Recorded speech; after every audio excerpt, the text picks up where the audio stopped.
Hello ഫ്ലൈവിലേഴ്സ്, നമ്മളിപ്പോൾ ഗോവയിലാണ്. ഗോവയിൽ മഴയുണ്ട് കേരളത്തിലെ പോലെ, അതുകൊണ്ട് കുറച്ച് വെറ്റായി നിൽക്കുന്നുണ്ട്. എന്തായാലും ഇന്ത്യയിൽ പുതിയൊരു സെഗ്മെൻറ്റ് ട്രെൻഡിങ് ആയി വരാൻ പോവാണ്. അതാണ് കൂപ്പേ SUV. നമ്മൾ ഫസ്റ്റ് ടാറ്റിൻ്റെ കേവ് ഓൾറെഡി കണ്ടു. പക്ഷേ നമ്മൾ ഫസ്റ്റ് ഓടിക്കാൻ പോകുന്നത് ഇതാണ്, സിട്രോണിൻ്റെ പുതിയ ബസാൾട്ട്. ഈ സെഗ്മെൻറ്റിലേക്ക് മറ്റുള്ള ബ്രാൻഡ്സിൻ്റെയും SUVകൾ വരുന്നുണ്ട്, കൂപ്പേ SUV ആയിട്ടുള്ള. അപ്പോൾ അതുകൊണ്ടാണ് ഞാൻ റിയർ കാണിച്ചിട്ടുള്ളത്. ഇതാണ് ഇതിൻ്റെ മെയിൻ എലമെൻറ്റ്. SUV അല്ല, അതുപോലെ തന്നെ സിഡാൻ അല്ല, ഇതിൻ്റെ ഇടയ്ക്ക് നിൽക്കുന്ന ഒരു സാധനം. ഇത് പുതിയ ട്രെൻഡിങ്ങാണ്. ലക്ഷറി കാർ സെഗ്മെൻറ്റിലായിരുന്നു വന്നത്, പക്ഷേ ഇതിപ്പോൾ സാധാരണക്കാരനും കിട്ടാവുന്ന രീതിയിൽ വരികയാണ്. പല മോഡൽസും വരുന്നുണ്ട്. പക്ഷേ നമ്മൾ ഫസ്റ്റ് ഓടിക്കാൻ പോകുന്ന ബസാൾട്ടിൻ്റെ റിവ്യൂ നോക്കാം. ഓൺ my flywheelers, welcome to fly.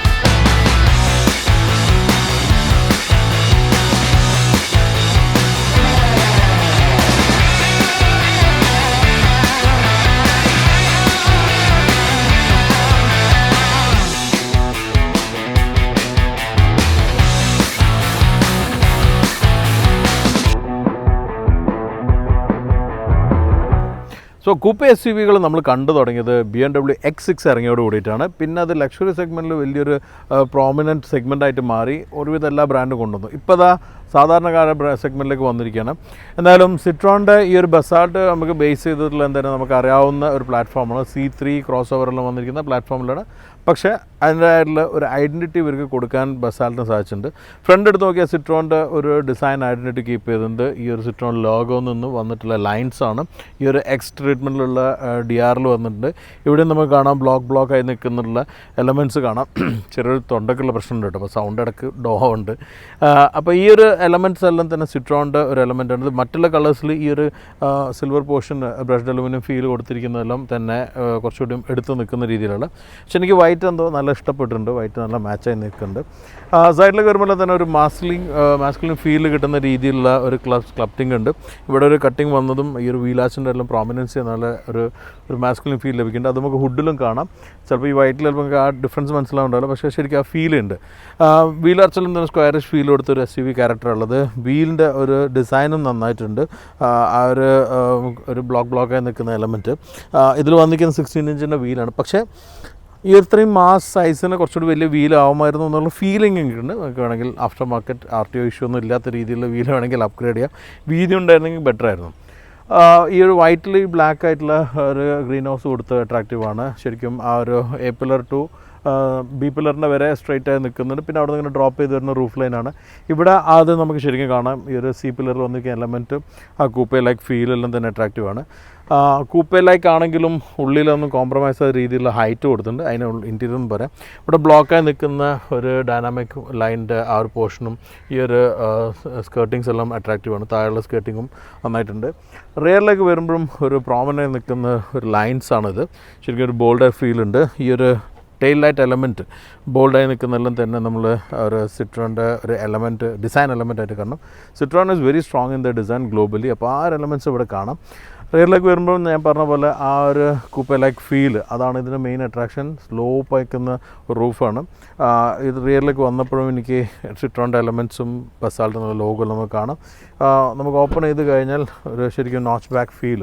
ആ ബൂട്ടും റിയറിലെ ഗ്ലാസ് അടക്കം വരുന്ന രീതിയിലുള്ള അത്യാവശ്യം വലിയൊരു ബൂട്ടാണ്. ബൂട്ടിൽ വന്നിരിക്കുന്ന ഡെപ്തും അത്യാവശ്യമുണ്ട്. നല്ലൊരു ബൂട്ടിലിട്ടാണ് ഉള്ളത്. ഇവിടെ താഴെ നമുക്ക് ഒരു സ്പേസ് സേവർ അല്ലാത്ത ഒരു വീലുണ്ട്. പക്ഷേ ഇതാ ഇത്രയും ഒരു വലിയൊരു വീലാണുള്ളത്. വിച്ച് ഈസ് 15 ഇഞ്ചിൻ്റെ സ്റ്റീൽ റിമ്മാണ്. താഴേക്ക് വന്നാൽ നമുക്ക് ആ ഡിസൈൻ എലമെൻറ്റ്സ് എല്ലാം ഫ്രണ്ടിൽ കണ്ട രീതിയിൽ മൊത്തത്തിൽ നല്ലൊരു അട്രാക്റ്റീവ് ആയിട്ടുള്ള ഡിസൈന് തന്നെയാണ്. മേലെ വന്നിരിക്കുന്ന എലമെൻറ്റ്സും ആ സ്കാർഫിങ് ആൻറ്റനെല്ലാം നന്നായിട്ടുണ്ട്. നിങ്ങൾക്ക് എന്ത് തോന്നി എന്നുള്ളത് കമൻറ്റിൽ പറയാം. ഈ ഒരു സെഗ്മെൻറ്റിൽ ഇപ്പോൾ കണ്ടെടുത്തോളം ഏത് കൂപ്പേ SUV ആയിരിക്കും നിങ്ങൾ സെലക്ട് ചെയ്യുക എന്നുള്ളത് കമൻറ്റിൽ.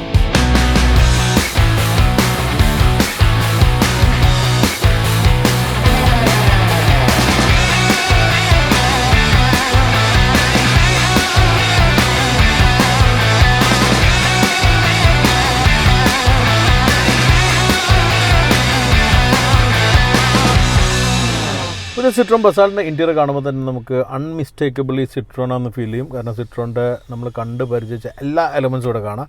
എയർ വെൻറ്റിലാണെങ്കിലും സ്റ്റിയറിങ്ങിലാണെങ്കിലും ആ ഒരു സ്ക്രീനിൻ്റെ ഒരു ലേ ഔട്ടിലാണെങ്കിലും ഈ ഇൻഫർടൈൻമെൻ്റ് ആണെങ്കിലും എല്ലാത്തിലും നമുക്കൊരു സ്ക്വയറിഷ് എലമെൻറ്റ് അത് സിട്രോണിൽ നമ്മൾ കണ്ട് പരിചയിച്ചാണ്. Which is a unique identity for Citroen cars. അത് നമുക്കിവിടെ ഫീൽ ചെയ്യുന്നുണ്ട്. സ്റ്റിയറിംഗ് എല്ലാം ഒരു ബോൾഡായി നിൽക്കുന്നുണ്ട്. മൾട്ടി ഫംഗ്ഷനാണ്. അതിൽ സെൻട്രൽ നമുക്ക് സിട്രോൺ ലോഗോ കാണാം. 2 സ്ക്രീനുള്ള മീറ്റർ കൺസോളിലുള്ള ഓഡോമീറ്റർ എല്ലാം തന്നെ TFT സ്ക്രീനാണ്. ഇവിടെയും ഒരു സ്ക്രീൻ വരുന്നുണ്ട്. ഇൻഫോർടൈൻമെൻറ്റ് നമുക്ക് ആ ഗ്രാഫിക് എല്ലാം തന്നെ സിട്രോണിലൂടെ പരിചിതമായിട്ടുള്ളതാണ്. പിന്നുള്ളത് സ്വിച്ചസ് വരുന്നുണ്ട്. ഇവിടെ താഴത്ത് ലേഔട്ട് ചെയ്തിട്ടുണ്ട്. അതും നല്ല എക്കണോമിക്സിൽ വെച്ചിട്ടുള്ള ഇൻഡക്ഷൻ ചാർജിങ് വരുന്നുണ്ട്. അതുപോലെ തന്നെ USB ഉള്ളൂ, USB-C കാണുന്നില്ല. പിന്നെ 12 വോൾട്ടിൻ്റെ ഒരു ചാർജ് ഇവിടെയും വരുന്നുണ്ട്. അപ്പോൾ നമ്മൾ ഓടിക്കുന്ന ഓട്ടോമാറ്റിക് ആയതുകൊണ്ട് തന്നെ ഇവിടെ ഗിയർ ലിവറിൻ്റെ അവിടെ എല്ലാം നമുക്ക് സ്റ്റെപ്പ് ബൈ സ്റ്റെപ്പ് മൂവ്മെൻറ്റ്സ് കാണാം. ഇതെല്ലാം സോളിഡ് ഫീലുണ്ട്. ഇവിടെ എല്ലാം തന്നെ നമുക്ക് പ്ലാസ്റ്റിക് ആണെങ്കിലും ഒരു സോളിഡ് ഫീലാണ് ലഭിക്കുന്നത്. നല്ല രസമുള്ള ചെറിയ ഗ്രാഫിക് എല്ലാം ഇവിടെ കൊടുത്തിട്ടുണ്ട്. ബേസിക്കലി ഒരു 2 ടോൺ ഇൻറ്റീരിയറാണ്. ഇവിടെ ഒരു ഡാർക്ക് ഗ്രേ, ബ്ലാക്ക് എന്ന് ഞാൻ പറഞ്ഞില്ല, ഡാർക്ക് ഗ്രേയും അതുപോലെ തന്നെ ബേജുമാണ്. സീറ്റിൻ്റെ ഒരു ഡിസൈൻ എലമെൻറ്റ് അട്രാക്റ്റീവാണ്, നല്ല രസമുണ്ട്. ഇതും C5 കണ്ട പോലെ ഉണ്ടായിരുന്ന ഒരു ഫിനിഷാണുള്ളത്. ലെതറായിട്ട് ഇൻറ്റീരിയറാണ്. പക്ഷേ മേലെ നമുക്കിവിടെ ഫാബ്രിക് കാണാം ഈ ഒരു ഭാഗത്ത് അഡ്രസ്സിലെല്ലാം. എൻ്റെ അഭിപ്രായത്തിൽ മേലേക്ക് ലെതറായിട്ട് ആക്കിയിട്ട് ഇവിടെ ഫാബ്രിക് ആയിരിക്കും നല്ലത്. കാരണം കുറച്ചുകൂടി ചൂട് കുറയും. ഇവിടെ നമ്മൾ ഈ തലയിലുള്ള മെഴുക്കൊന്നും പറ്റിയിട്ട് അതുപോലെ തന്നെ അഴുക്കാവുന്നതും കുറയ്ക്കാൻ പറ്റും. എന്തായാലും ബാക്കിയുള്ള കളറിൽ ഇളകുന്നുണ്ട് ഡ്രസ്സൊന്നും, അത് പിടിച്ചാൽ പെട്ടെന്ന് ക്ലീൻ ചെയ്യാൻ പറ്റും ലെതറായിട്ടാകുമ്പോൾ. അതെല്ലാം സോർട്ടഡ് ആണ്. ഇവിടെ നമുക്ക് കപ്പ് ഹോൾഡേഴ്സ് വരുന്നുണ്ട്. ഇവിടെയും ചെറിയൊരു സ്പേസ് വരുന്നുണ്ട്. അതുപോലെ തന്നെ അത്യാവശ്യം ഡീസൻറ്റ് സൈസുള്ളൊരു ഗ്ലോ ബോക്സ് ഉണ്ട്. ഇവിടെ ചെറിയൊരു സ്പേസ് ഉണ്ട്. ഇവിടെയും നമുക്ക് ചെറിയ സ്പേസാണ്, അത് ഉപയോഗിക്കാനൊന്നും പറ്റില്ല, ഒരു ഹോളേ ഉള്ളൂ. പിന്നെ ഇവിടെ അതേപോലെ തന്നെ ഹാൻഡ് റെസ്റ്റിന് ഇടയിലും ചെറിയ സ്പേസ് കാണാം. അതുപോലെ തന്നെ ഹാൻഡ് റെസ്റ്റ് നമുക്ക് അഡ്ജസ്റ്റ് ചെയ്യാം, നല്ല സപ്പോർട്ട് തന്നെയാണത്. പിന്നെ അതുപോലെ തന്നെ നമുക്ക് ഡോർ പാഡിലുള്ള ബോട്ടിൽ ഹോൾഡറും അതുപോലെ തന്നെ ബാക്കിയുള്ള സ്പേസുകളും തന്നെ അത്യാവശ്യം നല്ലൊരു സ്പേഷ്യസ് ആണ്. അപ്രൈറ്റായിട്ട് ഇരിക്കുന്ന ഒരു സീറ്റിംഗ് പൊസിഷനാണ്. അത്യാവശ്യം പുറത്തേക്ക് നല്ല വ്യൂ കിട്ടുന്നുണ്ട്. ഇതെല്ലാം തന്നെ നല്ലൊരു എർഗണോമിക്സിൻ്റെ ഭാഗമായിട്ടാണ് ഞാൻ കാണുന്നത്. സൺ റൂഫ് ഇല്ല, അപ്പം അത് നോക്കുന്നവർക്ക് അതൊരു നെഗറ്റീവ് ആയിരിക്കും. ഫ്രണ്ടിലെ സ്പേസ് ആണെങ്കിൽ പുറത്തേക്കുള്ള വ്യൂ ആണെങ്കിലും അതുപോലെ തന്നെ സീറ്റ് കംഫർട്ടെല്ലാം തന്നെ അടിപൊളിയാണ്. ഇനി റിയറിലും കാര്യമായിട്ടുള്ളൊരു സംഗതി ഉണ്ട്, ഞാൻ കാണിച്ചു തരാം. എന്തായാലും ഫ്രണ്ടിലിരുന്നിട്ട് യാത്ര ചെയ്യുന്നവരാണെങ്കിൽ കൂടുതലെങ്കിൽ അവർക്ക് അത്യാവശ്യം നല്ലൊരു കംഫർട്ടബിൾ ഒരു സ്പേസാണ്. ഒരു SUV ക്യാരക്ടർ കൂടി ഇരിക്കുമ്പോൾ ലഭിക്കുന്നുണ്ട്. റിയറിൽ കയറിയിരുന്നാൽ ശരിക്കും നമ്മൾ സർപ്രൈസിങ് ആണ്. അത്യാവശ്യം നല്ല സ്പേസാണ് ഇവിടെ ഉള്ളത്. ഈ സീറ്റ് അറ്റം ബാക്കിൽ വെച്ചിരിക്കുകയാണ്. ഇത് ഞാൻ ഇരുന്ന പൊസിഷനാണ്. എൻ്റെ 10 ഫിംഗറിൻ്റെ ലെങ്ത്ത് ഇവിടെ ഉണ്ട്. നല്ലൊരു തൈ സപ്പോർട്ടുണ്ട്. അതുപോലെ തന്നെ ഷോൾഡർ റൂമും ഹെഡ് റൂം എല്ലാം തന്നെ ഡീസൻ്റ് ആയിട്ടുണ്ട്. ശരിക്കും ഒരു കൂപ്പേ ഫോമാറ്റിലാണെങ്കിലും കർവ് ചെയ്തൊന്ന് റൂഫ് ലൈൻ ആയിട്ടും നമുക്ക് സ്പേസ് കോംപ്രമൈസ് ഇല്ല. പുറത്തേക്കുള്ള വ്യൂ ഡീസൻ്റ് ആണ്. എല്ലാം വെച്ച് നോക്കുമ്പോൾ ഒരു പോസിറ്റീവ് എലമെൻ്റ് ഉണ്ട്. അതുപോലെ തന്നെ ഇവിടെ ഹാൻഡ് റെസ്റ്റ് വരുന്നുണ്ട്. അതിൽ കപ്പ് ഹോൾഡർ ഉണ്ട്. അത് മാറ്റി വെച്ച് കഴിഞ്ഞാൽ എനിക്ക് മറ്റൊരു അട്രാക്ഷൻ തോന്നില്ല, ഹെഡ് റെസ്റ്റാണ്. ഹെഡ് റെസ്റ്റിൻ്റെ ഷേപ്പ് ശരിക്കും നല്ല സപ്പോർട്ടീവ് ഷേപ്പാണ്. ഇത് അഡ്ജസ്റ്റ് ചെയ്ത് കഴിഞ്ഞാൽ നമുക്ക് നല്ല സപ്പോർട്ട്. അപ്പോൾ ബാക്കിലിരുന്ന് വാങ്ങി പോകുമ്പോൾ തന്നെ തല അങ്ങോട്ടും ഇങ്ങോട്ടും പോകില്ല, അവിടെ പോകും, പക്ഷേ സ്ലിപ്പായി പോകില്ല, ഇവിടെ ഇങ്ങനെ സ്റ്റക്കായി നിൽക്കും. ഇതിലും എനിക്ക് അട്രാക്റ്റീവ് ആയി തോന്നിയ കാര്യം തായ് സപ്പോർട്ടാണ്. തായ് സപ്പോർട്ട് ഇത് അഡ്ജസ്റ്റ് ചെയ്യാം. 1 2 3 3 സ്റ്റെപ്പിൽ നമുക്ക് അത് അഡ്ജസ്റ്റ് ചെയ്യാൻ പറ്റും. ഇത് ഏറ്റവും ഗുണം ഹൈറ്റ് കൂടിയവർക്കാണ്. അപ്പോൾ ഹൈറ്റ് കൂടിയവർ വല്ലതും കാല് വെച്ചിരിക്കുമ്പോൾ പൊങ്ങി നിൽക്കുമ്പോൾ ഇവിടെ സപ്പോർട്ടില്ലാത്തവർക്കും അതിന് നല്ലൊരു ഗുണകരമായിട്ടുള്ളൊരു ഫീച്ചറാണ്. ഹൈറ്റ് ഇല്ലാത്തവർക്ക് ഇത് ബുദ്ധിമുട്ടായിരിക്കും, അപ്പോൾ അതുകൊണ്ട് താത്തി വെക്കുകയും ചെയ്യാം. പക്ഷേ ഇതും ഈ അഡ്രസ്സിനും ഞാൻ ഫുൾ പോയിൻ്റ് കൊടുക്കും, അടിപൊളിയാണ്. പിന്നെ ഇവിടെ പോക്കറ്റ് വരുന്നുണ്ട്, എയർ വെൻ്റ് ഇവിടെ വരുന്നുണ്ട്. പക്ഷേ AC കൺട്രോളില്ല, ഫ്രണ്ടിൽ നിന്നുള്ള കൺട്രോളും. വീണ്ടും USB ഉള്ളൂ, USB-C ഇല്ല. ഇങ്ങനത്തെ കുറച്ച് കാര്യങ്ങളുള്ളത്. അത് മാത്രം എനിക്ക് തോന്നുന്നു ഒരു ഇമ്പ്രൂവ് ചെയ്യണ USB-Cയിലൊക്കെ ആൾക്കാർ മാറിക്കഴിഞ്ഞിട്ടുണ്ട്. ബാക്കി നേരത്തെ ഫ്രണ്ടിൽ കണ്ടപോലെ തന്നെ ഡോർ പാഡിലുള്ള സ്പേസ് ഡീസൻ്റ് ആണ്. മൊത്തത്തിലുള്ള റൂമീനെസ് എല്ലാം ഫീൽ ചെയ്യാം. ഇതും അതേപോലെ തന്നെ വൈറ്റ് ലൈറ്റ് അല്ല, ലൈറ്റ് വന്നിരിക്കുന്ന യെല്ലോ ആണ്. അതും നമുക്കൊരു ഓൾഡ് സ്കൂൾ ഫീലാണ്, ബട്ട് ഫൈൻ, ചിലർക്ക് ഇഷ്ടമാണ് അത് വാം ലൈറ്റ്. ഓക്കെ, അപ്പോൾ അങ്ങനെ വെച്ച് നോക്കുകയാണെങ്കിൽ കംപ്ലീറ്റ്ലി ഒരു സ്പേഷ്യസ് ആയിട്ടുള്ള കംഫർട്ടബിൾ ആയിട്ടുള്ള ഒരു ഇൻറ്റീരിയറാണ്. ഈ ഒരു കളറെല്ലാം റൂമിനെസ് ഫീൽ ചെയ്യിക്കുന്ന രീതി. നല്ലൊരു വിൻഡോയും വരുന്നുണ്ട്. So all that's are sorted. Few elements കുറച്ചൊന്നും ഇമ്പ്രൂവ് ചെയ്യേണ്ടതുണ്ട്, അത് ഞാൻ പറഞ്ഞ പോലെയാണ്. പക്ഷേ എനിക്ക് റിയർ ഞാൻ സർപ്രൈസ്ഡ് ആണ്, അടിപൊളിയായിട്ടുണ്ട്. 2 engine 3 gear box 3 power train combination. ഇതാണ് ആക്ച്വലി പുതിയ ബസാൾട്ടിലുള്ള. ഇതിൽ വന്നിരിക്കുന്ന 3 സിലിണ്ടർ പെട്രോൾ എഞ്ചിൻ തന്നെയാണ്. 2 ഔട്ട്പുട്ടിലുള്ള 82 HP പവറിലും 82 PS പവറിലും 110 PS പവറിലാണ്. കുറഞ്ഞ ഫിഗറിൽ വലിയ മാറ്റമൊന്നും ഉണ്ടാവില്ല. ടോർക്ക് 82 PS വരുന്നത് 115 Nm ആണെങ്കിൽ 110 PS വരുന്നത് 190 Nm ആണ്. ഗിയർ ബോക്സ് വരുന്നത് 5 സ്പീഡ് മാനുവലാണ്. ഈ 82 PS പവറിന് വരുന്നത്. നമ്മളിപ്പോൾ ഓടിക്കുന്ന ഓട്ടോമാറ്റിക് ട്രാൻസ്മിഷനാണ്, അതും 6 സ്പീഡ് വന്നിരിക്കുന്നത്. അതുപോലെ തന്നെ 6 സ്പീഡ് മാനുവലാണ് ഈ എഞ്ചിൻ പവർ ഔട്ട്പുട്ട് വരുന്നത്. അപ്പോൾ അങ്ങനെ 3 പവർ ട്രെയിൻ കോമ്പിനേഷൻ ലഭിക്കുന്നുണ്ട്.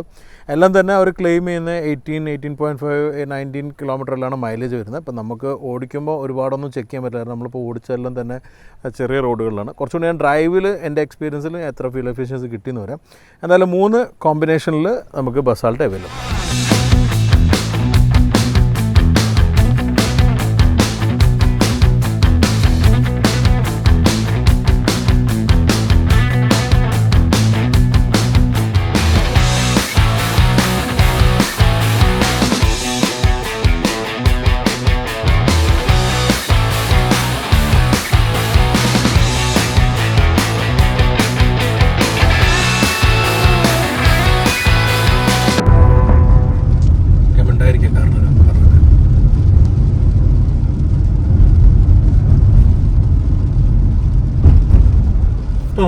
നല്ലൊരു മോശം സ്ട്രെച്ചിലാണ് പോയത്.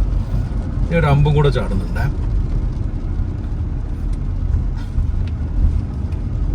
ഇത്രയും സ്മൂത്ത് ആയിട്ടാണ് സസ്പെൻഷൻ ഉള്ളത്. അത് തന്നെയാണ് ഏതൊരു സിട്രോൺ കാറിൻ്റെയും ഒരു വലിയൊരു USB. ആ USB നമ്മളിവിടെ ബസാട്ടിലും കാണുകയാണ്. Basically Citroen known for is suspension and comfort. അപ്പോൾ ആ ഒരു ഫ്ലോട്ടിംഗ് ഫീല്, അൾട്ടിമേറ്റ് ഫ്ലോട്ടിംഗ് ഒന്നും അല്ലെങ്കിലും എനിക്ക് തോന്നുന്നു നമ്മൾ ഈ ഒരു തരം SUV-കളിലെല്ലാം കണ്ടിട്ടുള്ള, അതായത് ഈ കുപ്പ SUV അല്ലെങ്കിലും ഈ ഒരു സെഗ്മെന്റിൽ വരുന്ന SUV-ലെല്ലാം കണ്ടാൽ ഏറ്റവും കംഫർട്ടബിൾ സെറ്റിംഗിൽ നിൽക്കുന്ന സസ്പെൻഷൻ തന്നെയാണ് സിട്രോണിലുള്ളത്. പ്രത്യേകിച്ച് നമ്മളിപ്പോൾ കുറേ മോശം സ്ട്രെച്ചിലെല്ലാം കണ്ട പോലെ നമ്മൾ പലയിടത്തുണ്ടായിരുന്നു. അവിടെ എല്ലാം ശരിക്കും അത് നമുക്ക് അനുഭവിക്കാൻ സാധിച്ചിട്ടുണ്ട്. അത് തന്നെയാണ് ഞാൻ ഏറ്റവും ഒരു വലിയൊരു selling point, unique selling point എന്ന് പറയുന്ന USB ആയിട്ട് കാണുന്നത്. അത് നമ്മൾ ഇന്ത്യയിലെ C5 Acrossൽ കണ്ടു. ബാക്കിയുള്ള മോഡലിൽ ബാക്കി എന്ത് പറഞ്ഞു കഴിഞ്ഞാൽ ക്രിട്ടിസൈസ് ചെയ്തിട്ടുള്ളൂ. സസ്പെൻഷൻ്റെ കാര്യത്തിൽ എല്ലാവരും ഒരുപോലെ പറഞ്ഞിട്ടുള്ള കാര്യമാണ് സിട്രോണിൻ്റെ travelling comfort. That is sorted. അത് ശരിക്കും നമുക്ക് ഇതിൽ ഫീൽ ചെയ്യുന്നുണ്ട്. ഞാൻ ഇപ്പോൾ ഓടിക്കുന്ന മോഡൽ എന്ന് പറഞ്ഞത് 110 HP വരുന്ന 6 സ്പീഡ് ഓട്ടോമാറ്റിക് ഗിയർ ബോക്സ് ഉള്ള വണ്ടിയാണ്. അപ്പോൾ നമുക്ക് അതാണ് ഇപ്പോൾ ഡ്രൈവ് ചെയ്യാനുള്ളത്. മറ്റുള്ള വേരിയൻസ് എനിക്ക് കിട്ടിയില്ല. അപ്പോൾ അതുകൊണ്ട് ഇതിൻ്റെ റിവ്യൂ മാത്രമേ ഞാൻ പറഞ്ഞത്. എനിക്ക് തോന്നുന്നു നമ്മളെ കേരളത്തിലാണെങ്കിലും ഇപ്പോൾ ഓട്ടോമാറ്റിക് ട്രെൻഡ് കൂടി വരുന്നുണ്ട്. ആളുകൾക്ക് കൂടുതൽ ഇൻട്രസ്റ്റ് ഈ ഒരു മോഡലിനെ കുറിച്ച് അറിയാനായിരിക്കും. സോ ബേസിക്കലി എൻജിൻ എന്ന് പറഞ്ഞു കഴിഞ്ഞാൽ പവർ ഫീൽ ചെയ്യുന്നുണ്ട്, 190 ടോർക്കും അനുഭവിക്കാൻ പറ്റുന്നുണ്ട്. പക്ഷെ നമ്മൾ സാധാരണ പറയാറുള്ളൊരു കാര്യമുണ്ട്, ഗോവൻ റോഡ് എന്ന് പറഞ്ഞു കഴിഞ്ഞാൽ നമ്മളെ നാട്ടിൽ പഴയ ഉള്ളിലേക്കുള്ള റോഡുകൾ എങ്ങനെയാണ്, ഹൈവേ ഞാൻ പറയുന്നില്ല, ആ റോഡ് പോലെ തന്നെയാണ് ഗോവയിൽ അധികം റോഡ്സ്. ഇവിടെയും ഹൈവേ ഉണ്ട്, പക്ഷെ നമ്മൾ നിൽക്കുന്ന ഏരിയ കൂടുതൽ ഇങ്ങനത്തെ റോഡാണ്. അപ്പം അതിൽ നമുക്ക് ശരിക്കും നമ്മൾ കേരളത്തിൽ നോർമൽ യൂസിൽ നമുക്ക് യൂസ് ചെയ്യുന്ന രീതിയിൽ ബെഞ്ച് മാർക്ക് ചെയ്യാവുന്ന ഒരു പെർഫോമൻസ് കാഴ്ചവെച്ചിട്ടുണ്ട്. ഇപ്പോൾ നമ്മളത് പെർഫോമൻസ് ചെയ്യുമ്പോൾ കുറച്ചൊരു ഗ്രൗളെല്ലാം എഞ്ചിൻ്റെ നമുക്ക് കേൾക്കുന്നുണ്ട്. അതല്ലെങ്കിൽ പവർ വരുന്നുണ്ട്. ഗിയർ ബോക്സും അപ്പ് ഷിഫ്റ്റ് സ്മൂത്താണ്. ചില സമയത്ത് നമ്മൾ ഡൗൺ ഷിഫ്റ്റ് ചെയ്ത് എടുക്കേണ്ട സമയത്ത് ഈ ഒരു ജർക്ക്, അതുപോലെ തന്നെ ചിലപ്പോൾ നമ്മൾ ഹൈ റബ്ബിൽ തന്നെ കാറ്റലിൽ കയറുമ്പം ഡൗൺ ഷിഫ്റ്റ് ആവാൻ കുറച്ച് സമയം എടുത്ത് പിന്നെ ആവുമ്പം ഒരു ജമ്പ് വരുന്നുണ്ട്. അതിനൊരു ഫൈൻ ട്യൂണിങ് ചെയ്യാനുണ്ടോ എന്നുള്ളത് എനിക്കറിയില്ല. ഇനി ഡ്രൈവ് കഴിഞ്ഞ് ഫീഡ്ബാക്ക് കൊടുക്കുമ്പോൾ അറിയാൻ പറ്റുള്ളൂ. പക്ഷെ അതെനിക്ക് അനുഭവപ്പെട്ടിട്ടുണ്ട്. അത് നമുക്കൊരു സീരീസ് പ്രൊഡക്ഷൻ മോഡൽ എത്തിക്കഴിഞ്ഞാൽ ഇനി പറയാൻ പറ്റുള്ളൂ അത് സോർട്ട് ആവില്ല എന്നുള്ളത്. അതാണ് എനിക്ക് പവർ ട്രെയിനിലാകെ തോന്നിയിട്ടുള്ള ഒരു ഡ്രോബാക്ക്. പിന്നെ മൈലേജ് ഫിഗേഴ്സ് ഞാൻ നേരത്തെ പറഞ്ഞായിരുന്നു നിങ്ങളുടെ അടുത്ത്, മൈലേജ് ഓടിക്കും പറയാം. പക്ഷെ ഞാൻ ഇപ്പോഴും അത് പറയുന്നില്ല, കാരണം അത് റോങ് ഫിഗർ ആയിപ്പോൾ ഞാൻ ശരിക്കും പ്രോപ്പർ ഒരു ഡ്രൈവിങ് ചെയ്തിട്ടില്ല മൈലേജ് കിട്ടുന്ന മാതിരി ഡ്രൈവ് ചെയ്തില്ല. അപ്പം നമുക്ക് പലപ്പോഴും ഈ ഒരു ബ്ലോക്കും അതുപോലെ തന്നെ ചെറിയ റോഡായതുകൊണ്ട് എനിക്ക് ഒരു സാറ്റിസ്ഫൈ ചെയ്തിട്ട് ഒരു ഫ്യൂൽ എഫിഷ്യൻസി നോക്കാനുള്ള ഡ്രൈവ് എനിക്ക് ചെയ്യാൻ പറ്റാത്തതുകൊണ്ട് I'm not quoting it. നമുക്കിപ്പോൾ ഡ്രൈവ് മോഡുണ്ട്, അതിൽ ഇക്കോ മോഡുണ്ട്, നോർമൽ മോഡുണ്ട്. അപ്പോൾ അതിൽ നമുക്ക് ശരിക്കും ആ ഇക്കോ മോഡ് ഇടുമ്പോൾ ഉള്ള ഒരു പവർ ഡെഫിഷ്യൻസി നമുക്ക് ഫീൽ ചെയ്യുന്നുണ്ട്. അത് മൈലേജ് കിട്ടാൻ വേണ്ടി നോർമൽ മോഡിൽ അത് ഷോർട്ട് ആവുന്നുണ്ട്.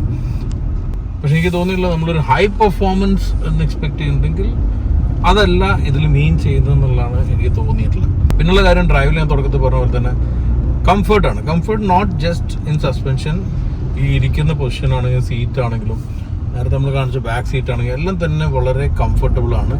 അത് വലിയൊരു കാര്യം തന്നെയാണ്. കാരണം നമ്മുടെ നാട്ടിലെല്ലാം ഒരുപാട് ആൾക്കാർ ഈ ഒരു സെഗ്മെൻറ്റ് SUV വാങ്ങുമ്പം ശ്രദ്ധിക്കാറുള്ളൊരു കാര്യം കംഫർട്ടാണ്, പ്രത്യേകിച്ച് ലേഡീസ് വാങ്ങുമ്പം. അപ്പം ലേഡീസിനെല്ലാം കംഫർട്ട് വിട്ടിട്ടുള്ള പെർഫോമൻസിലേക്കൊന്നും ഭൂരിഭാഗം പേരും നിൽക്കില്ല. എല്ലാവരും ഞാൻ ജനറിക്കായിട്ട് പറയില്ല, ഒരുപാട് ലേഡീസും ഇപ്പോൾ പെർഫോമൻസിൽ എൻജോയ് ചെയ്യുന്നവരുണ്ട്.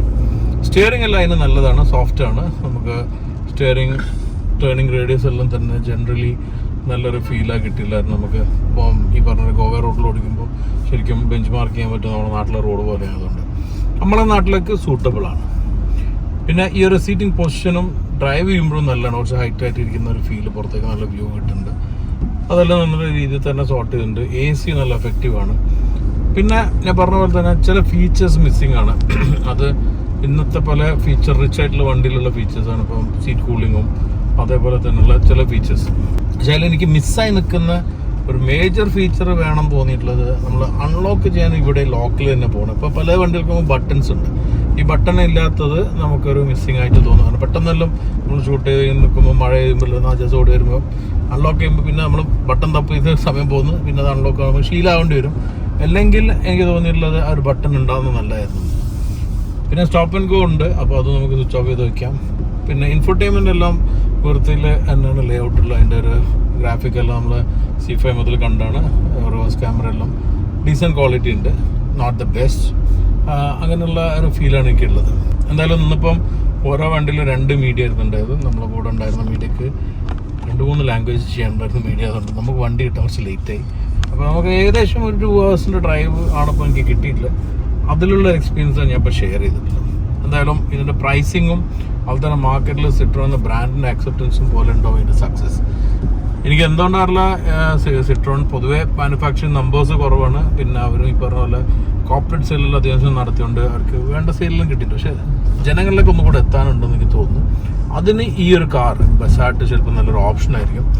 യൂണീക്കായിട്ടുള്ള ഡിസൈനാണ്. ആ ഒരു ഡിസൈനിന് പറ്റുന്ന രീതിയിൽ നമുക്കൊരു നല്ലൊരു ഫീലും കാര്യങ്ങളും ലഭിക്കുന്നുണ്ട്. കുറച്ച് ഈ പറഞ്ഞ പോലെ നമ്മൾ പ്രീമിയം അല്ലാത്ത സബ് പ്രീമിയം തോന്നുന്ന കുറച്ച് എലമെൻറ്റ്സ് മാറ്റി വെച്ച് കഴിഞ്ഞാൽ good interior but very functional interior. അതെല്ലാം ഇതിൻ്റെ ഒരു USP ഉള്ളത്. എനിവേ, ഇത് ഞാൻ ഫസ്റ്റ് ഡ്രൈവ് എക്സ്പീരിയൻസ് ആയിട്ട് കാണിക്കുന്നുള്ളൂ. അപ്പോൾ അതുകൊണ്ട് നമുക്ക് മറ്റൊരു എക്സ്പീരിയൻസിൽ കൂടുതൽ ലോങ് ഡ്രൈവും കാര്യം നോക്കാം. അതായത് ഇത് വെച്ചിട്ട് ഈ ഒരു സെഗ്മെൻറ്റ് നിങ്ങൾ ചൂസ് ചെയ്യുമ്പോൾ, അതായത് SUV ആണോ കൂപ്പ SUV ആണോ നിങ്ങൾ ചൂസ് ചെയ്യുക.